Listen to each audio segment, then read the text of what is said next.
The sun has left and forgotten me. It's dark, I cannot see. Your stories don't define you, but how you tell them will. Hi, I'm Sarah Elkins, your host and chief story maker at Elkins Consulting. I've been doing a series of these storytelling episodes, sharing some of my career stories and other stories to demonstrate how you can use stories to move forward in your career. So here's the next one, episode 294, Storytelling for Professionals. I only wish I had a tool like StrengthsFinder, or Clifton Strengths is what we're calling it now, earlier in my career, and a coach to walk me through those results. Looking back at my professional successes, I can see where my talents showed up in the best ways. And looking back at my struggles in the workplace, I definitely see where my talents weren't so well presented, where I got in my own way big time. When I think about storytelling for professionals, I think about the work stories that demonstrate the best and the worst of our experiences, not just the highlights. Why? Because when we share a story of a perceived failure or struggle and what we learned from it, how we managed to move forward, we demonstrate some of our most important professional and personal qualities. When I started my job with the Montana University system, I knew I'd enjoy working with my boss, Bill McGregor. We had worked together on some events when I was the director of sales at a local hotel. That's how we met, and it's why he invited me to apply for the job that he had available and to work with him. What I didn't know was what an extraordinary team we would make. Eventually. We had about 2 years and around $2 million to improve the transfer experience for students changing schools within Montana.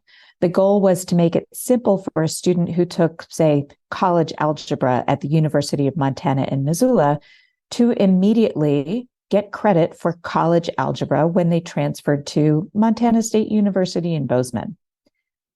Bill is very diplomatic. He's the perfect person to lead the charge on behalf of our Montana higher education students. He developed a plan to gather faculty and staff from all subject areas at all schools in the state to discuss which courses in their curriculum could be considered equivalent and which were obviously unique. We would look at outcomes of the courses. What can the student do when they've completed the course successfully? What does this prepare them for to take the next course in a series? As opposed to the traditional review of a syllabus to decide if the course could be transferred. We were going to identify the equivalent courses, knowing that the student who took the course would be prepared for the next level. We created a database for students to easily look up their courses to see if they had a direct equivalent at their intended transfer school in the system. But this meant changing the prefix and name of each course that had equivalents at other schools. So M110 college algebra was M110 college algebra, no matter where in the state you took the course. You can imagine the resistance to the project from faculty who had taught those courses for years and generally were very attached to the prefix, number, and title. Some of the meetings were openly hostile. We had an uphill battle for sure. At the first meeting I attended, Bill hosted around 25 guests, faculty, staff, registrars, and admissions officers from all over the state, including those from our tribal colleges. He masterfully brought everyone together, explained the value of the project for our students, and walked them through the strategy we had developed. There was some tension and conflict for sure, but by the end, I could see the reduction in that tension, the grudging acceptance. Everyone seemed to feel that their voices were heard. And then the meeting ended. I was annoyed. No actual decisions had been made. No action items were stated. There were no deadlines discussed. And I thought, well, that's just great. How are we supposed to move forward? We didn't get anything done in this meeting.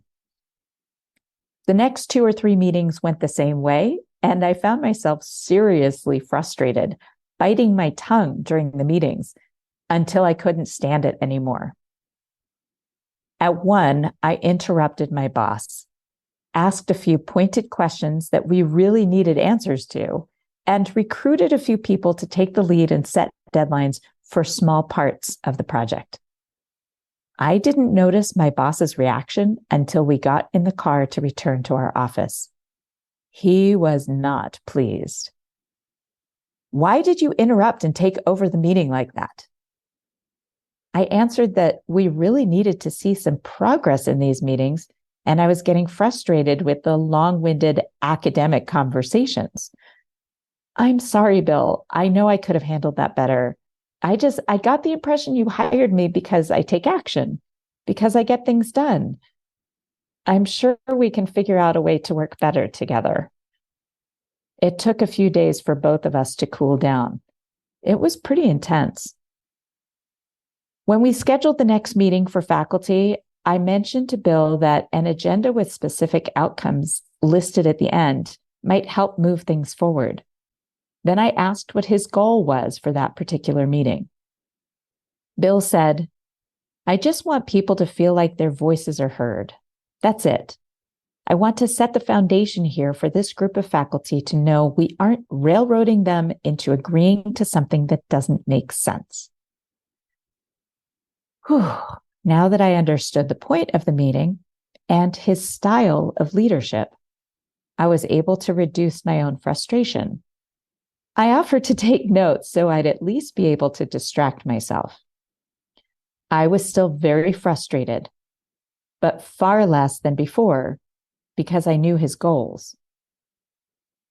Understanding his leadership style also allowed me to back off and know that he was leading differently from me, but he was leading. Before the next meeting, I asked again, "Bill, what are your goals for this meeting? What outcomes do you want to achieve?"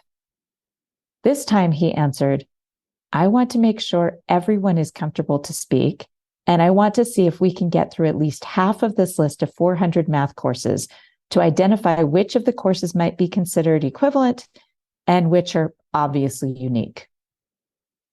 I proposed that for the 3 hours we had with faculty, that he take the first 10 or 15 minutes to set the tone, and that I could facilitate the rest. "Okay, Sarah, we can try that, but you have to leave room for discussion or I'll take over and I expect you to back off." That was pretty clear. Not only did we get through the entire list of courses, way beyond Bill's hope, but as faculty left the room, at least 3 of them stopped to congratulate us, saying, "Wow, Bill and Sarah, that was the most productive meeting I've ever attended. Great job. Thanks for making that so fast and so well done." Bill was absolutely delighted. On our way back to the office, our 2-hour drive was filled with smiles. Our discussion went from what we both observed throughout the meeting to how we'd handle the next series of subject areas. We were officially a team. I knew we would still have some friction here and there, but I felt truly valued as a trusted colleague, and I knew we'd be successful. Between his diplomatic approach and my strategic brain, this was going to work. That's why I wish I had StrengthsFinder back when I was early in my career, because I would have better understood that my command can show up as soon as I perceive a lack of leadership, the key word being perceive. I could continue this story. I could shorten it to describe just the dynamics in our meetings.